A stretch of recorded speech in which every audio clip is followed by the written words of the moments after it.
Observe l'univers dans lequel tu vis. Il est comme ce bassin. Ici, il y a 12 poissons. Cela fait déjà 12 bassins différents. Mais je n'en vois qu'un seul. Il y en a beaucoup. Celui que tu vois, celui que je vois, et ceux que d'autres peuvent voir, sans compter celui que voit chacun des poissons. Le monde dans lequel tu vis est mystérieux, mouvementé, encore vierge. Le mien est assagi, bien connu et calme. Tu ne percevras jamais mon monde, pas plus que je ne percevrai le tien. Jamais? Vois-tu avec mes yeux? Penses-tu avec mon cerveau? Pourtant, maître, vous êtes en harmonie avec l'univers. Et moi aussi. Mais être en harmonie ne veut pas dire être identique. Il existe autant de mondes différents qu'il y a de créatures.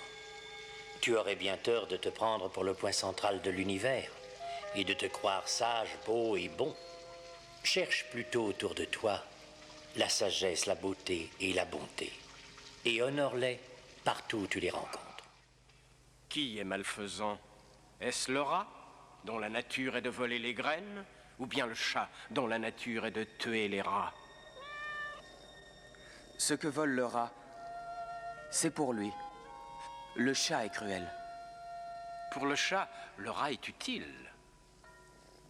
Oui, mais quel est alors le plus malfaisant? Le rat n'a rien d'un voleur, ni le chat d'un meurtrier. Une rivière coule, un nuage envoie de l'eau, une colline reste en place. Chacun agit selon la nature qui est en lui. Donc aucun homme n'est malfaisant. Chaque personne prétend agir selon son droit, et ce qui est bon pour elle. Scarabée, on peut évidemment prétendre n'importe quoi, mais le monde dans lequel vit un homme inclut aussi tous ses semblables. Si un homme m'a fait du mal, et que je le punisse, peut-être la prochaine fois hésitera-t-il. Et si tu ne lui fais rien? Il peut avoir envie de continuer. Possible. Mais il peut comprendre aussi l'avantage de répondre à la violence par la douceur et la courtoisie.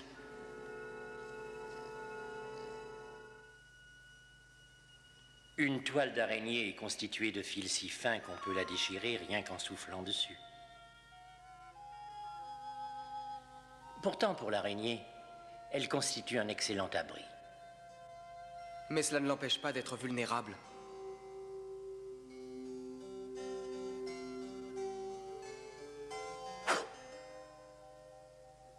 À la moindre brise, une plume se laisse emporter. La plume ne possède aucun moyen d'offrir une résistance quelconque au vent. En va-t-il de même pour les hommes? Certains sont forts et d'autres faibles. Attends une seconde.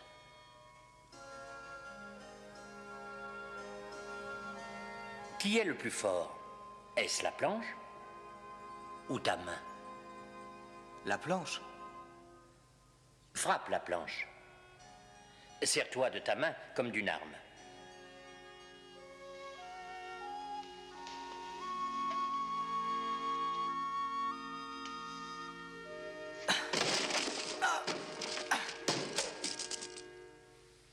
La planche était solide, mais elle s'est brisée.